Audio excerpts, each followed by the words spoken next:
E se eu te dissesse que algumas histórias não foram feitas para serem encontradas?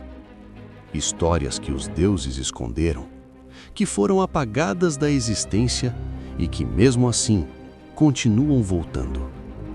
Antes de começarmos, me conta aqui nos comentários de onde você está assistindo esse vídeo. Eu quero saber até onde essas histórias estão chegando.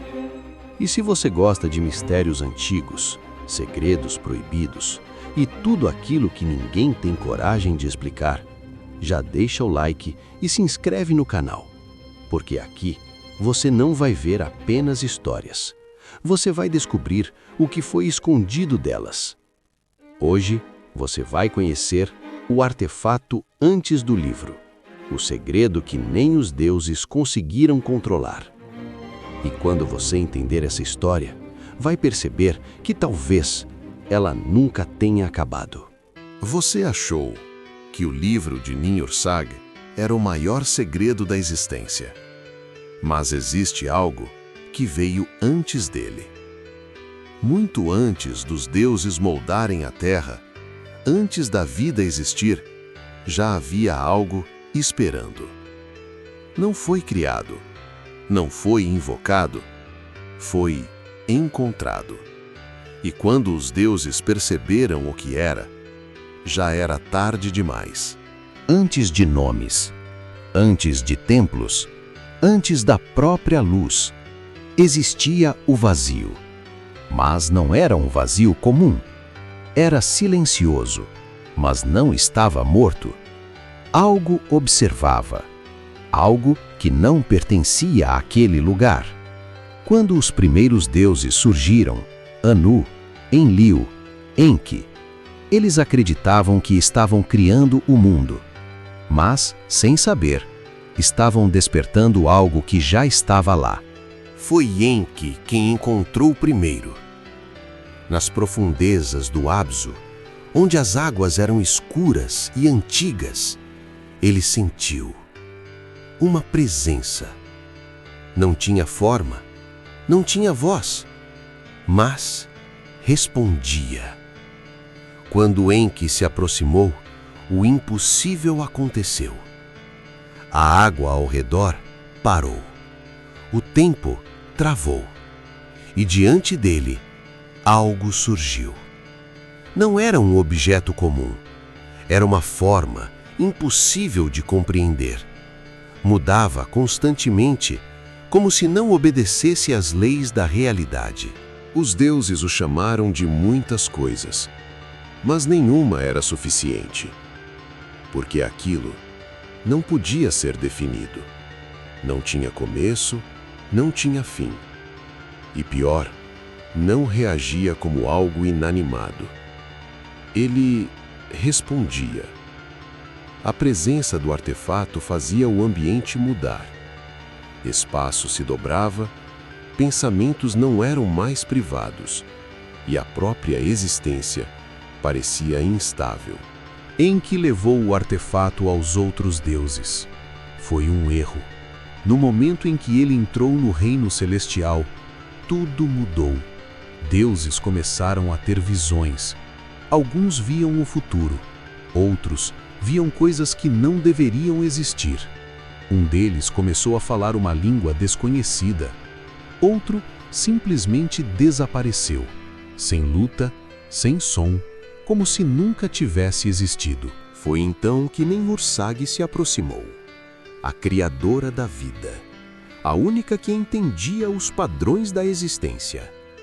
Ela tentou analisar o artefato, tocá-lo, compreendê-lo. Mas, pela primeira vez, ela falhou. Aquilo não seguia regras, não obedecia lógica, não era criação, era algo além. E naquele momento, Niursag sentiu algo que nunca havia sentido antes: medo. Com o tempo, o artefato começou a influenciar tudo ao redor. Deuses discutiam sem motivo, memórias mudavam, realidades se sobrepunham. Alguns começaram a acreditar que sempre existiram duas versões deles mesmos. Outros diziam que estavam sendo observados, não pelos deuses, mas por algo maior. Algo que estava dentro do artefato. O conselho foi convocado.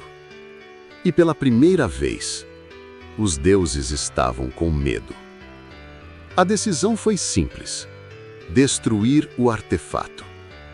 Mas quando tentaram, descobriram a verdade. Aquilo não podia ser destruído. Cada tentativa fazia ele reagir, crescer, aprender, adaptar-se. Foi então que Ninhursag teve uma ideia. Se não podiam destruir, talvez pudessem entender. E foi assim que nasceu o livro. Ela tentou copiar o artefato, traduzir sua essência, criar algo controlável. Mas o que ela criou foi apenas uma sombra, uma versão menor, limitada. O livro de Ninhursag não era a origem do poder, era apenas um reflexo. Sabendo que não podiam vencer, os deuses fizeram a única coisa possível. Selaram o artefato, não em um lugar, mas fora da realidade. Um espaço onde nem o tempo alcança, onde nada existe, a não ser ele. Mas algo deu errado. No momento do selo, uma parte dele escapou. Pequena, quase imperceptível, mas suficiente. Essa parte nunca foi contada, nunca foi registrada, porque os deuses esconderam, apagaram memórias, reescreveram histórias e deixaram apenas fragmentos, mitos, lendas, avisos disfarçados. Agora você entende porque o livro escolhe quem vai encontrá-lo. Não é escolha, é ligação. O livro reconhece, ele reage àquilo que escapou.